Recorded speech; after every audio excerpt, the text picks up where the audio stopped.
Hey there, I'm Sister Catherine Herms, author of Surviving Depression, A Catholic Approach, and Reclaim Regret, How God Heals Life's Disappointments. You see your failure, God sees your future. As well as the Just a Minute meditations for inner peace and deeper trust. And it's great to be able to spend these next few moments together with you. I believe that we need more than information to heal our souls. And so, as we always do, we begin. I invite you to realize that you are, right now, sustained by the unconditional love of God.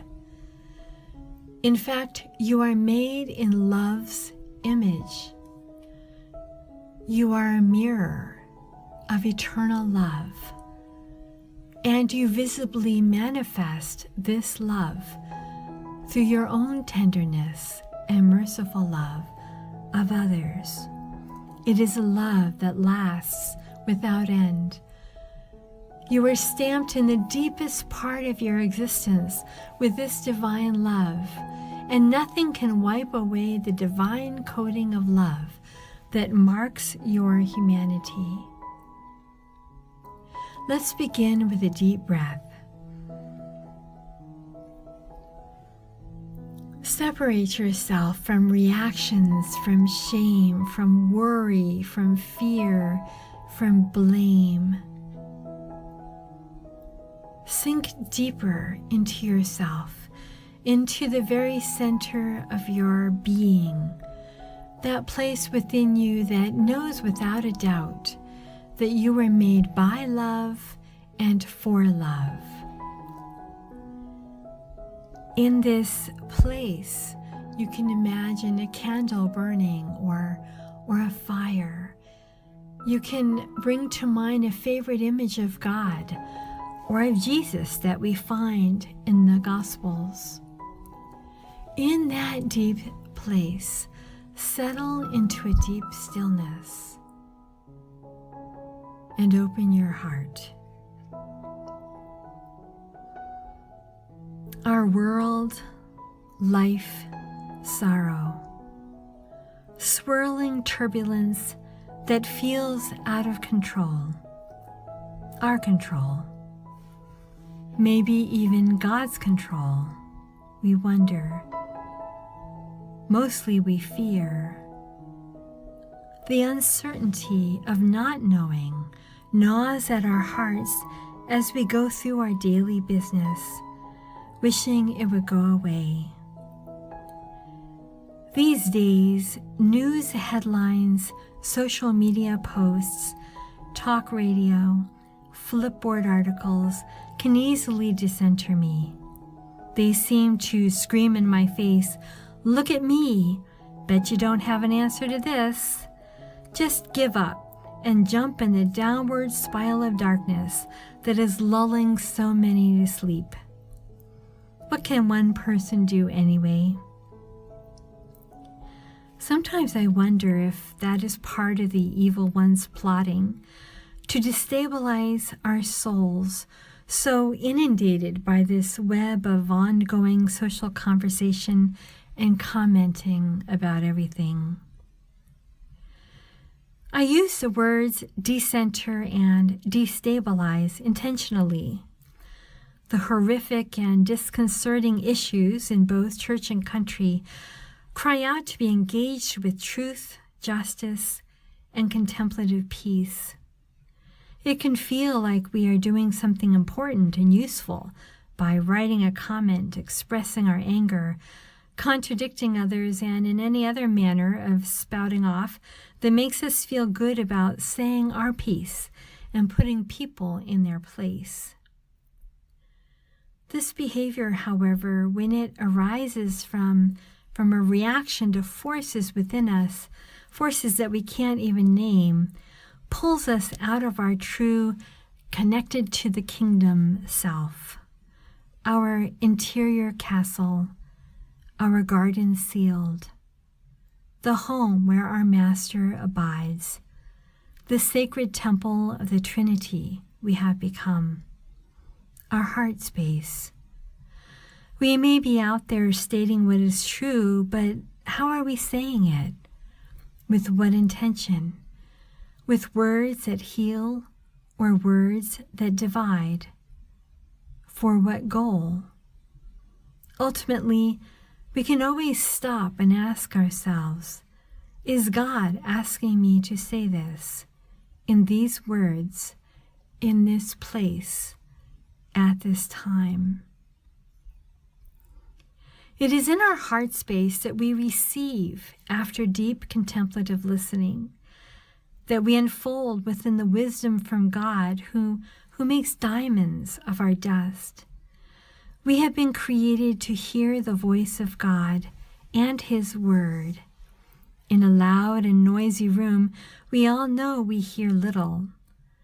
And if we are doing the talking in that loud and noisy room, we are so full of ourselves, we receive nothing.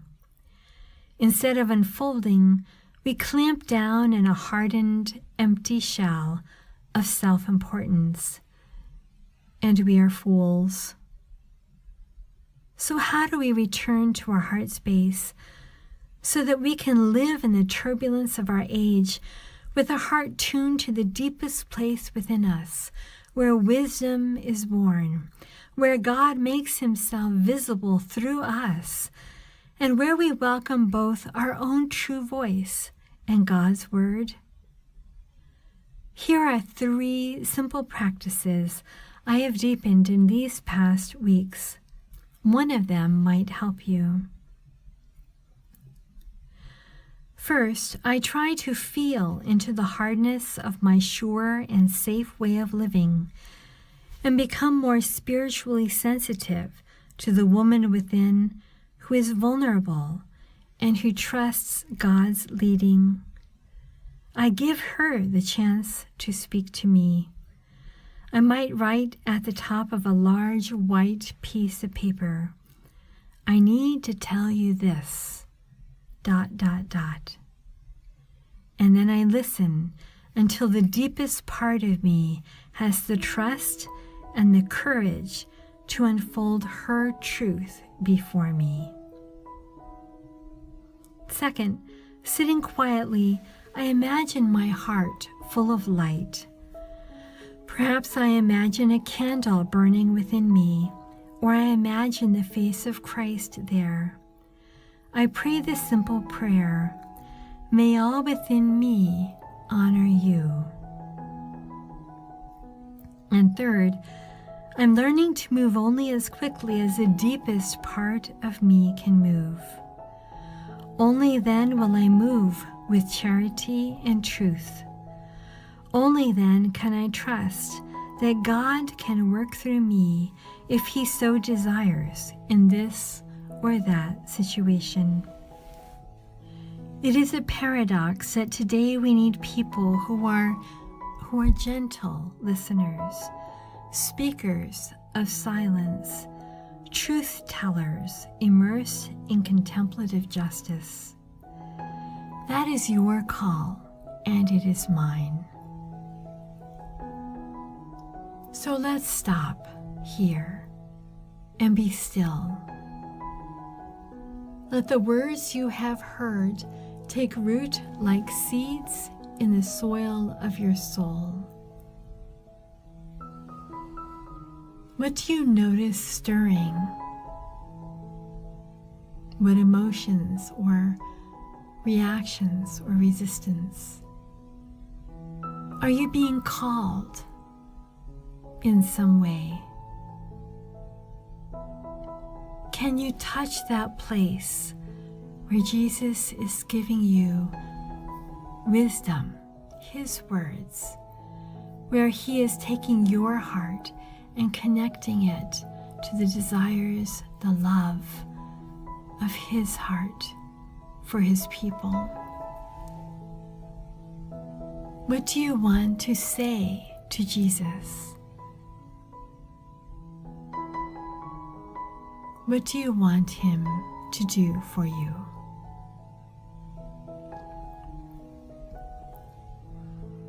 If there is one thing on which we can all agree, It is that the world needs this soul healing. When we're loved, we thrive. It's that simple. The truth is that you can walk free of the wounds that are binding your heart and suffocating your relationships. But healing and holiness is a process.